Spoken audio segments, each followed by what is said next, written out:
బొజ్జగనపై వస్తున్నాడంటే ఊరువాడ సందడి వాతావరణంతో కలకల్లాడుతుంటుంది. విఘ్నాలను తొలగించే వినాయకుడి రాక కోసం చిన్న పెద్ద తేడా లేకుండా ఎదురు చూస్తుంటారు. మరికొన్ని రోజుల్లో వినాయక చవితి పండుగ రాబోతుంది. కళాకారులు విగ్రహ తయారీ పనుల్లో నిమగ్నమైపోయారు. ఈ ఏడాది విగ్రహ తయారీ రకాలపై దూల్పేట నుంచి మరింత సమాచారం మా ప్రతినిధి అంజుమా అందిస్తారు. చవితి పండుగ వచ్చేస్తుంది. వినాయక విగ్రహాల తయారీ అనగానే మనందరికీ గుర్తొచ్చేది దూల్పేట్. సో ప్రజెంట్ మనం దూల్పేట్లో ఉన్నాము. ఈ దూల్పేట్లో ఏ గల్లీలో చూసినా వినాయక విగ్రహాల తయారీనే కనిపిస్తోంది. ఒక్కసారి మీరు నా వెనకాల కూడా చూడొచ్చు. కళాకారులందరూ కూడా విగ్రహ తయారీలో నిమగ్నం అయిపోయి ఉన్నారు. జనవరి ఫిబ్రవరి నుంచే వినాయక విగ్రహాల తయారీ ప్రారంభమైపోతూ ఉంటుంది. ప్రతి గల్లీలో కూడా విభిన్న రకాల గణపతులను తయారు చేస్తూ ఉంటారు. మనకి 1 అడుగు నుంచి 22 అడుగుల వినాయక విగ్రహాలు దూల్పేట్లో తయారీ అవుతూ ఉంటాయి. ఇక్కడి నుంచే 2 తెలుగు రాష్ట్రాలకి కూడా ఎగుమతి అనేది చేస్తూ ఉంటారు. సో మరికొన్ని రోజుల్లో వినాయక చవితి రాబోతోంది. మరి ఈసారి వెరైటీస్ ఏమేమి ఉన్నాయి ఏంటి అనేది కూడా ఒకసారి తెలుసుకుందాము. సో విగ్రహ తయారీతో పాటు లోపల కూడా మనకి విగ్రహాలను తయారు చేసి వాటికి కలర్స్ వేసి కూడా పంపించడానికి సిద్ధం చేశారు. సో ఒక్కసారి మనము ఈ ఏడాది ఎలాంటి వెరైటీ గణపతులు ఉన్నాయి ఏంటి అనేది కూడా చూద్దాము. సో ప్రజెంట్ అయితే మనం దూల్పేట్లో ఉన్నటువంటి ఒక విగ్రహ తయారీ జరుగుతున్నటువంటి ప్లేస్ లోకి అయితే వచ్చేసాము. ఇక్కడ తీరొక్క గణపతులు మనకి దర్శనం ఇస్తున్నాయి. సో ఒక్కసారి మనం విజువల్స్ లో కూడా చూడొచ్చు. నిజంగా అంటే ప్రతి ఒక్కరిని ఆశ్చర్యపరిచే విధంగా కూడా ప్రతి ఏడాది మనకి వినాయక విగ్రహాల తయారీ అనేది ఎంతో భిన్నంగా ఉంటుంది. ఒక్కొక్క ఏడాది ఒక్కొక్క విధంగా మనకు బొజ్జ గణపయ్యలు దర్శనమిస్తూ ఉంటారు. వాడవాడల తీరొక్క గణపతులు మనకి దర్శనమిస్తూ ఉంటారు. సో ప్రజెంట్ అయితే దూల్పేట్లో అమ్మకానికి రెడీగా ఉన్నటువంటి వినాయక విగ్రహాలను అయితే చూస్తున్నాము. సో ఒక్కసారి కూడా చూడొచ్చు. మనకి ఈ ఏడాది ప్రత్యేకంగా తిరుపతి బాలాజీ ఆకారాన్ని తీసుకున్నట్టుగా కూడా కళాకారులు చెప్తున్నారు. అదే విధంగా రాధాకృష్ణుల రూపాన్ని తెలిపేటువంటి వినాయక విగ్రహాలు, దీంతో పాటుగా విఠల్ విగ్రహాలు, పహల్వాన్ విగ్రహాలు, ఈ విధంగా ఎన్నో రకాల వినాయక విగ్రహాలు అయితే మనకు అందుబాటులో ఉన్నాయి. సో ఒకసారి కళాకారులతో కూడా మనం మాట్లాడదాము.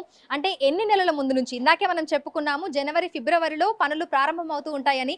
మరి ఎంతమంది కళాకారులు ఈ వినాయక విగ్రహాలను తయారు చేయడంలో నిమగ్నం అయిపోతూ ఉంటారు, ఈ ఏడాది ఎట్లాంటి ప్రత్యేకతలతోటి గణపతి విగ్రహాలను తయారు చేస్తున్నారు ఏంటి అనేది కూడా వారి మాటలలోనే అడిగి తెలుసుకుందాము. సో మనతో పాటు ఒక అన్న ఉన్నారు. ఒకసారి అన్నతో మాట్లాడదాము. నమస్తే అన్న. అన్న, ఎన్ని ఏళ్ల నుంచి మీరు వినాయక విగ్రహాలను తయారు చేస్తున్నారు? జనవరి ఫిబ్రవరి నుంచి తయారు చేస్తామమ్మా. ఓకే, అంటే లైక్ మీరు స్టార్ట్ చేసింది ఎప్పుడు అని, మీరు ఎన్ని ఇయర్స్ నుంచి ఈ ఫీల్డ్ లో ఉన్నారు? మేము మా తాత పరతాత నుంచి చేస్తున్నాం ఇది. ఓకే, సో ఫెస్టివల్ వస్తుంది అంటే ఎప్పుడు స్టార్ట్ చేస్తారు విగ్రహ తయారీ పనులు అనేవి? ఇది పెయింటింగ్ అయితే ఒక మూడు నెలల ఫస్ట్ నుంచి చేస్తాం.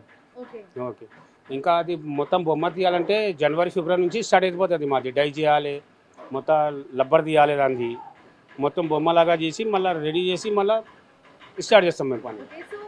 ఈ ఇయర్ ఏ రూపాలలో మనకి వినాయక విగ్రహాలను తయారు చేశారు? ఇది తిరుపతి మోడల్లో చేసినాం మేడం. పైన తిరుపతి ఉంది, కింద ఏమో గణేష్ మూర్తి ఉంది. ఇది లాల్బాగ్ రాజా బొంబాయి మోడల్. ఇది ఏమో జై జగన్నాథ్ పూరి మోడల్ మేడం. దీనికి అయ్యప్ప స్వామి కూసేటిది అయ్యప్ప స్వామి మోడల్ ఇది. ఓకే, సో మీ వెనకాల ఉన్న ఈ వినాయక విగ్రహాన్ని ఏ మోడల్లో తయారు చేశారు? ఇది లంబాధర్. దీనికి లంబాధర్ అంటారు.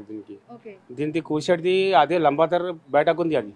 ఓకే, సో మొత్తంగా ఎంతమంది ఆర్టిస్టులు ఈ వినాయక విగ్రహాలను తయారు చేస్తూ ఉంటారు ఈ దూల్పేట్లో? మా దగ్గర ఏమో ఉన్నారు 15 మంది ఉన్నారు. ఓకే, సో మీ దగ్గర తయారు చేసే వాళ్ళు ఒక 15 మంది వరకు ఉంటారు. ఓకే, సో మీకు ఆర్డర్స్ అనేవి ఎక్కడెక్కడ నుంచి వస్తూ ఉంటాయి? విజయవాడ, అక్కడ ఇక్కడ నుంచి కర్నూలు, కడప, సో 2 స్టేట్స్ నుంచి వస్తుంది మేడం. మస్తు వస్తుంది. సో ఎవ్రీ ఇయర్ ఆర్డర్స్ అనేవి ఎట్లా పెరుగుతున్నాయి, అంటే లైక్ కౌంట్ ఎలా పెరుగుతుంది? మా పాత కస్టమర్ ఉంటారు కదా, వాళ్ళు ఏమో మాకు ఫోన్ చేసి కనుక్కుంటారు ఏ మోడల్ వేసిరు, కొత్త మోడల్ వేసిరా లేదా, అదే పాత మోడల్ ఉందా, లేక కొత్త మోడల్ అంటే కొత్త మోడల్ ఇస్తాం మేము. ఓకే, సో చూడొచ్చు వినాయక చవితి మరికొన్ని రోజులలో ప్రారంభం కాబోతుంది. ఈ నేపథ్యంలోనే వినాయక విగ్రహాలన్నింటినీ కూడా తయారు చేసి పంపించడానికి సిద్ధం చేస్తున్నారు కళాకారులు. మీరు నా వెనకాల కూడా చూడొచ్చు. మనకి జై జగన్నాథ పూరి అనేటువంటి ఒక థీమ్ తీసుకొని అయ్యప్ప స్వామి కూర్చునే విధంగా ఆ మోడల్లో ఎంతో సుందరంగా వినాయక విగ్రహాన్ని కూడా తయారు చేయడం జరిగింది. ఒకసారి నొసటన చూడొచ్చు. మనకి శివుడు రూపాన్ని కూడా అక్కడ ఉంచడం జరిగింది. ఇక ఎడమ వైపున లంబోదరుడి ఆకారంలో మనకు బొజ్జ గణపయ్య దర్శనం ఇస్తున్నాడు. ఇటువైపు ఇటువైపు చూసుకున్నట్లయితే కూడా ముంబై మోడల్లో తయారు చేసినట్లుగా కూడా కళాకారులు అయితే చెప్తున్నారు. ఇక ఈ ఏడాది ప్రత్యేకంగా తిరుపతి బాలాజీని తీసుకొని ఆ ఆకారంలో కూడా వినాయక విగ్రహాలను తయారు చేస్తున్నట్లుగా కూడా కళాకారులు చెప్తున్నారు. సో ధూల్పేటలో ఎక్కడ చూసినా సరే వినాయక విగ్రహాలే మనకి కనిపిస్తున్నాయి. కళ్ళు చెదిరిపోయేలా విభిన్న రకాల రంగుల్లో అదేవిధంగా ఆకారాల్లో బొజ్జ గణపయ్య మనందరికీ కూడా దర్శనమిస్తున్నాడు. మరికొన్ని రోజుల్లోనే వాడవాడలా కూడా బొజ్జ గణపయ్యలు వెలిసి ప్రతి ఒక్కరికి దర్శనం ఇవ్వబోతున్నారు. విడుదల వంశీతో అంజుమ, బిగ్ టీవీ, హైదరాబాద్.